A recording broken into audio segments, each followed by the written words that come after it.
As you can see, the description for this strength of earthquake shaking not only matches the damage, but it also matches reports by 2 people within the municipality of Santorini. And it also matches the appearance of various earthquake-generated rockslides and landslides which have remained scattered and uncommon but have been linked to at least 2 earthquakes in the past day. One of these earthquakes generated a medium-sized landslide at the famous Red Beach, causing boulders to block off part of this pristine shoreline.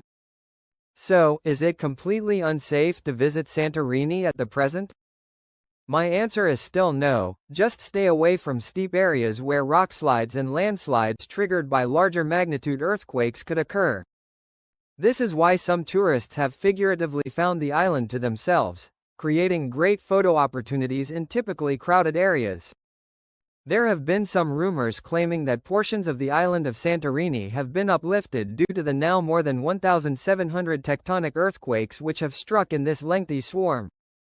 These claims are true, involving 4 centimeters or 1.6 inches of uplift, but are not for the reason you might think. As this minor uplift is not due to magma but instead due to slip associated with the numerous regional normal fault earthquakes, where much of Santorini lies on a footwall.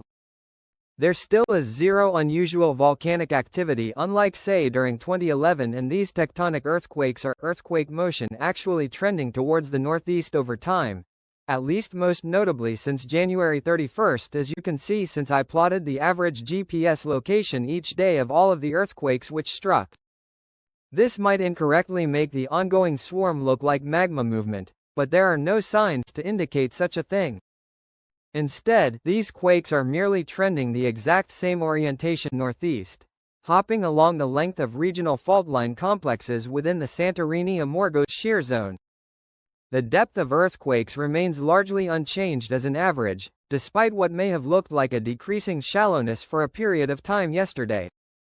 So, how much longer will earthquakes continue to get stronger for? We don't know. I don't know. However, looking at similarly behaving albeit volcanically triggered earthquake swarms that I am familiar with, one possibility is that somewhere between magnitude 5.2 and 5.5 seems to represent an upper bound for which multiple earthquakes can be generated. If this were to become the case, the largest earthquakes of the day may soon peak at around 5.2 to 5.5, hover around there for a few days, and then begin to decrease. Don't get me wrong, larger earthquakes still can be triggered, aftershock trends, as you can see by the isolated singular higher magnitude earthquakes in this chart. And, any time those occur, due to the 1/x rate of aftershocks, the rate and size of such aftershocks are likely to temporarily spike for a time in what otherwise might be a downward trend. Remember, about 5% of earthquakes will trigger an earthquake equal to or larger than it. So, as more higher magnitude earthquakes occur, the greater the chance becomes of say a magnitude 5.5 or 6 plus earthquake occurring, although those chances are still low.